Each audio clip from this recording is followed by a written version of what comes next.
Hello and welcome to the second part of our video series on energy generation.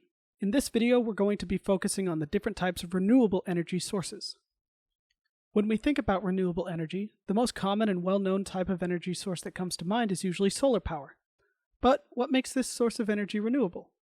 Well, renewable resources are resources that can be naturally replenished within our lifetime. Different forms of renewable energy include hydropower, wind, biomass, and solar. And in this video, we're going to take a look at each of those sources in detail. First, let's start off with hydropower. Did you know that hydropower is one of the oldest sources of energy generation for mechanical and electrical energy? Humans have been using hydropower for thousands of years to turn paddle wheels to grind grain. And the first hydroelectric power plant that sold electricity in the United States opened in Wisconsin way back in 1882. Hydroelectric power is generated by harnessing the available energy in moving water. The most common hydro plants in the United States utilize reservoirs created by dams. The controlled release of the water from the reservoir flows through a turbine, which then runs a generator that creates electricity.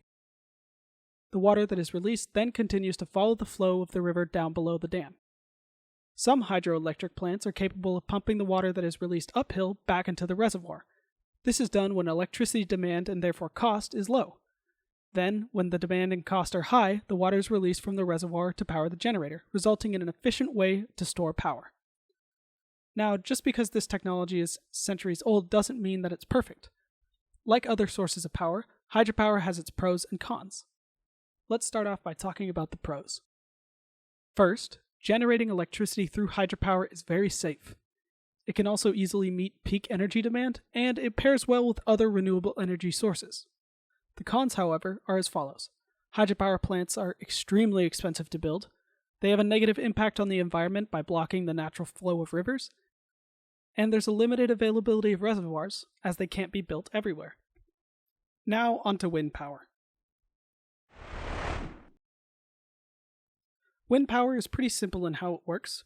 Wind turns the blades of a wind turbine, which then turns a shaft that is connected to a generator, creating electricity similar to how a hydroelectric dam works. And now for the pros and cons of wind power.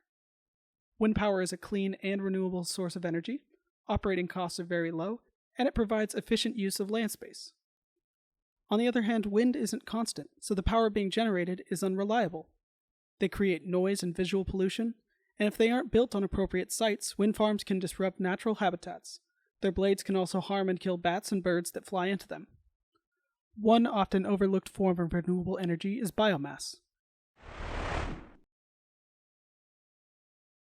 Biomass is organic material that contains stored energy from the sun. Some examples of biomass include wood, agricultural crops, food and yard waste, and animal manure. Solid biomass can be burned directly to produce heat, or it can be converted into biogas, such as ethanol or biodiesel.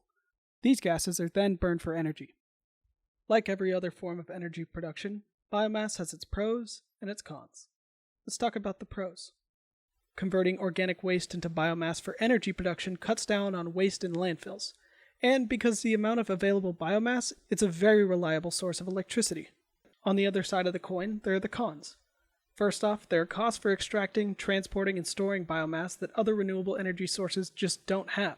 Biomass energy plants also require a larger land footprint per unit of electricity produced. Biomass energy production can also have negative effects on the environment, such as clear-cutting forest and the overconsumption of water for growing crops that will be used for biomass. While the negative aspects of biomass are serious, they can be minimized through sustainable land use and technological innovation. Now onto solar. Solar power takes energy from the sun and converts it into electrical or thermal energy. Photovoltaic panels contain cells which collect energy from sunlight. Then, circuits in this panel turn this energy into a direct current, which then goes through an inverter and is converted into alternating current.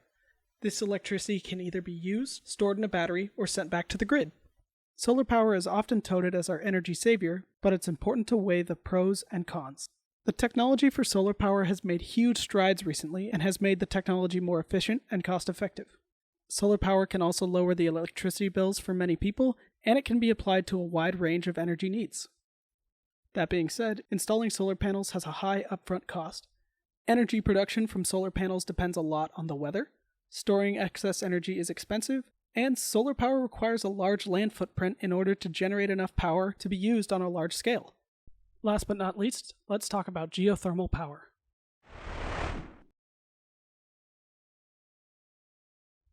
Geothermal energy utilizes the naturally occurring heat below the surface of the Earth for heating and cooling buildings or for energy production.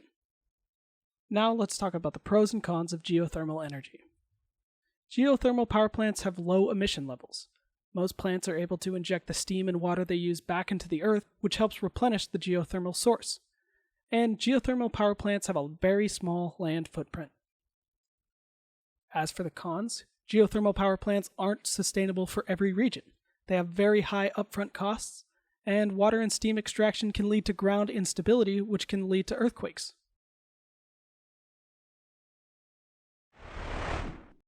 As you can see, we have a few different options for generating renewable energy and lowering our carbon footprint.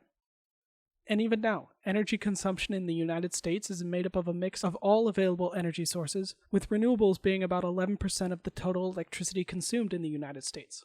We clearly have a long way to go until our electricity is 100% renewable, and while no energy source is a perfect option, we can use the information we have to make informed decisions about how we can transition to clean, renewable energy in the near future.